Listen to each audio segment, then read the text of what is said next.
Maraknya pemberitaan dan konten media sosial terkait hantavirus membuat fenomena swadiagnosis digital di kalangan anak muda kembali meningkat. Banyak warga mencocokkan gejala yang mereka alami dengan informasi yang beredar di internet tanpa melakukan pemeriksaan ke tenaga medis. Peneliti Health Collaborative Center Dr. Rai Wagio Basrowi menyebut hasil self-diagnosis dari mesin pencari hanya bersifat screening atau deteksi resiko dan bukan diagnosis medis yang dapat menjadi dasar pengobatan. Dr. Ray juga menyoroti fenomena cyberkondria, yaitu kondisi saat seseorang terlalu sering mencari informasi penyakit di internet hingga menimbulkan kecemasan berlebihan. Menurutnya, maraknya konten hantavirus di media sosial beresiko membuat masyarakat mencocok-cocokkan gejala yang dilihat di internet dengan kondisi tubuh mereka sendiri. Kita tahu hantavirus itu nggak semudah COVID-19 persebarannya. Pakar-pakar mikrobiologi di FKUI sudah mengatakan bahwa tingkat penyebarannya tidak secepat itu. Kemudian yang kedua, vektornya atau sumbernya itu memang saat ini utama tuh masih dari tikus. Jadi tidak semudah penyebaran lewat droplet dan lain sebagainya. Jadi jangan terlalu khawatir dan jangan terlalu panik.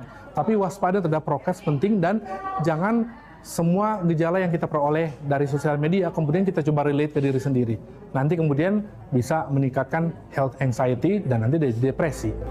Sementara itu, Menteri Kesehatan Budi Gunadi Sadikin menegaskan, hantavirus berbeda dengan COVID-19 dan sudah lama teridentifikasi di Indonesia.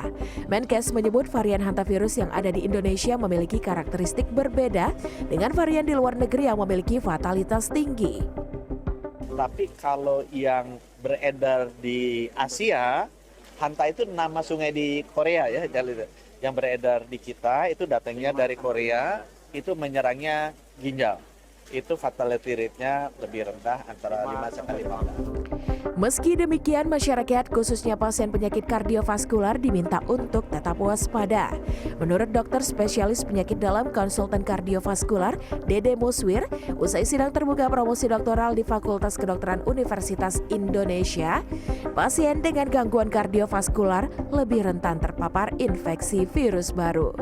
Tapi pengalaman COVID dari sebelumnya ya, kita mengetahui bahwa pada pasien-pasien yang mengalami penyakit kardiovaskular apabila mengalami terinfeksi virus, new emerging virus, kondisinya akan lebih buruk dibandingkan dengan kondisi pasien-pasien lain yang dalam keadaan sehat.